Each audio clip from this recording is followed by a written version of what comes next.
Assalamualaikum warahmatullahi wabarakatuh. Perkenalkan, nama saya Nureva, NIM 19600-063.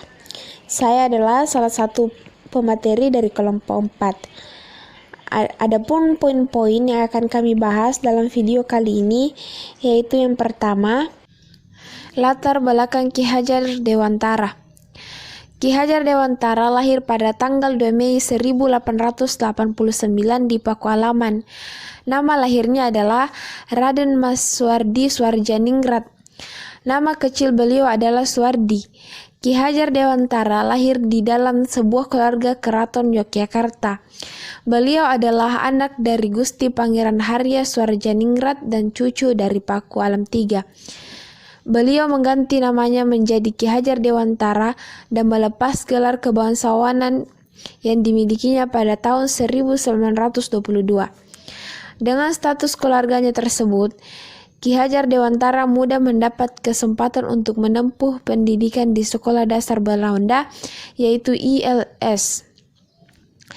Seusai ILS, Ki Hajar Dewantara melanjutkan pendidikan ke Sekolah Dr. Bumiputra Stovia, namun tidak menamatkan pendidikan tersebut karena jatuh sakit.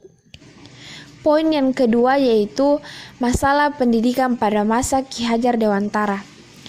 Pada masa Ki Hajar Dewantara ada beberapa masalah pendidikan yang terjadi. Yang pertama, sejak didirikan sekolah taman siswa menolak keras uang bantuan pemerintah sehingga tidak bisa dengan mudah disetir oleh pemerintah.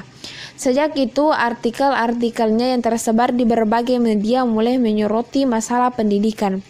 Yang kedua yaitu terjadi perbedaan antara sistem Montessori dan Tangore yang terletak pada tujuannya, di mana menurut Ki Hajar Dewantara, metode pendidikan Montessori tidak menyentuh perkembangan batin anak-anak. Yang dimaksud batin di sini adalah mengajarkan anak untuk mengenal penciptanya, dan kata Ki Hajar Dewantara semata-mata bersifat psikologis dan jauh dari tujuan religius. Yang ketiga yaitu Tangore membentuk sistem pendidikan anak semata-mata sebagai alat dan syarat untuk memperkokoh kehidupan kemanusiaan. Poin yang ketiga yaitu kritikan dan gagasan Ki Hajar Dewantara. Nah, yang pertama yang akan kita bahas yaitu kritikan dari Ki Hajar Dewantara.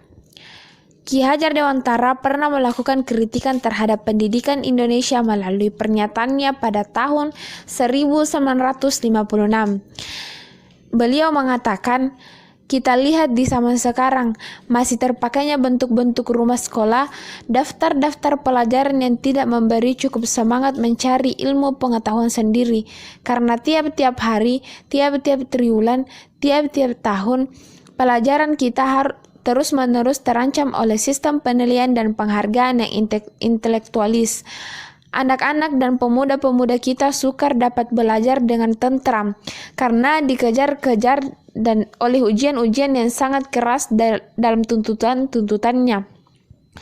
Mereka belajar tidak untuk perkembangan hidup kejiwaannya. Sebaliknya, mereka belajar untuk dapat nilai-nilai yang tinggi dalam school raportnya atau untuk dapat ijazah. Dalam soal ini, sebaiknya kita para pemimpin perguruan bersama-sama dengan Kementerian PP dan K mencari bagaimana solusi kita dapat memberantas penyakit eksamen kultus dan diploma JATS itu. Selanjutnya itu gagasan dari Ki Hajar Dewantara. Pemikiran Ki Hajar Dewantara mengenai pendidikan telah mencapai citra tersendiri bagi sejarah pendidikan Indonesia. Ia adalah embrio model pendidikan klasik Indonesia yang dulu dipandang cocok dan ideal untuk mengembangkan dan mengaktualkan potensi-potensi generasi muda Indonesia yang kognitif, efektif, fisikomotorik, dan konatif, dan aspek-aspek personal lainnya seperti dimensi sosialitas dan spiritualitasnya. Refleksi dan evaluasi atas perkembangan pendidikan Indonesia dengan segudang persoalannya dewasa ini mestinya berangkat dari sana. Upaya demikian memang tidak mudah, sebab munculnya persoalan-persoalan pendidikan dewasa ini tidak terlepas dari kerangka upaya menanggapi tantangan sama seperti yang dilakukan oleh Ki Hajar Dewantara tempo dulu. Tuntutan dunia pendidikan di Indonesia sama sekarang juga lebih bervariasi daripada masa di mana Ki Hajar Dewantara menggagas konsep pendidikannya yang boleh jadi memang sangat dibutuhkan pada zamannya kala itu. Maka, dalam penelitian ini kami memusatkan perhatian pada konsep Ki Hajar Dewantara tentang pendidikan. Tujuannya adalah untuk menginterpretasinya kembali dalam rangka menemukan tantangan implementasinya dan mencari solusi alternatifnya. Baik, perkenalkan nama saya Leni Agustin, NIM 1960039 sebagai pemateri kedua. Nah, di sini saya akan melanjutkan materi yaitu kritikan terhadap gagasan Ki Hajar Dewantara. Ada dua, yaitu untuk pemuda taman siswa atau mahasiswa, dan yang kedua untuk kaum tua taman siswa atau pejabat birokrasi. Nah, pertama kita akan membahas dulu untuk pemuda taman siswa atau mahasiswa. Taman siswa dengan konsep kerakyatan dan persatuan nasionalnya kini mulai kehilangan taring kepeloporannya dalam melawan kezaliman dan ketidakadilan di negeri ini. Kita lihat sekarang ini kader-kader muda taman siswa atau mahasiswa sudah sangat jauh dari semangat berjuang untuk kepentingan bangsa ini. Mereka masih disibukkan oleh permasalahan-permasalahan internalnya. Banyak sekali letupan-letupan konflik kecil yang timbul di antara mereka yang seharusnya sudah tuntas seiring bertambahnya kedewasaan dan umur perguruan taman siswa. Kemudian kita akan membahas untuk kaum tua taman siswa atau pejabat birokrasi. Ada beberapa persoalan yang menurut saya sudah menyimpang dari semangat perjuangan taman siswa semasa Ki Hajar dulu, di mana pada masa kepemimpinan Ki Hajar, taman siswa masih mempunyai posisi tawar dalam pemerintahan dan banyak tokoh taman siswa yang diakui secara nasional. Hal ini terbukti banyak tokoh-tokoh taman siswa yang dipercaya untuk memimpin beberapa departemen kementerian dalam waktu itu. Namun kini sudah tak ada lagi tokoh-tokoh taman siswa yang dipercaya untuk memimpin departemen kementerian.